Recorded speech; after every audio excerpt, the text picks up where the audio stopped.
تاز Taunsa news میں اہم خبر سے آپ کو آگاہ کر رہے ہیں کہ سیلاب کے بعد سے تاحال بند رہنے والی چشمہ نہر کی بحالی کے لیے جماعت اسلامی تونسا نے پریس کلب تونسا میں میڈیا سے گفتگو کرتے ہوئے کہا کہ نہر کی مسلسل بندش کے باعث ضلع تونسا کا زمیندار و کسان تباہ ہو کر رہ گیا ہے۔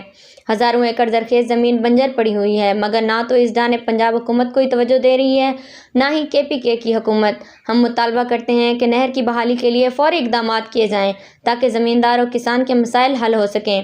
آئیے آپ کو دکھاتے ہیں یہ رپورٹ۔ رانیہ خان، تاز تونسا نیوز، تونسا شریف۔ چشمہ رائٹ کینال بینک صرف 2-4 جگہوں پر ٹوٹا اور جس کی مرمت کے لیے صرف کروڑوں درکار ہیں۔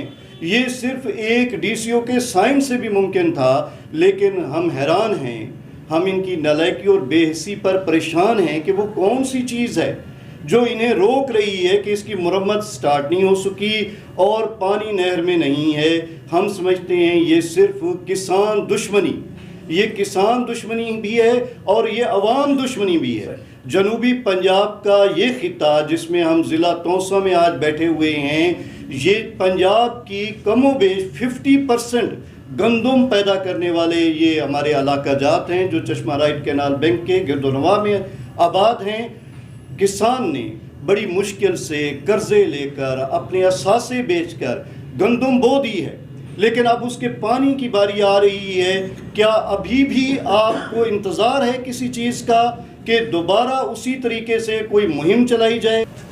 اور آج میں یہاں پر محکمہ نہر کے افسران اور ذمہ داران کو یہ بات سختی سے کہنا چاہتا ہوں کہ فی الفور نہر کے اندر پانی چالو کرنے کا بندوبست کیا جائے۔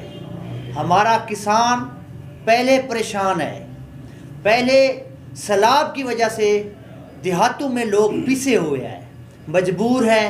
اب ان کی فصلوں کا نقصان بالکل یہی سمجھے، اگر ان کو موقع پر پانی نہ ملا تو یہ صرف نہ کہ ان کا نقصان ہوگا بلکہ ملک میں گندم کے بحران کا سبب بن سکتا ہے۔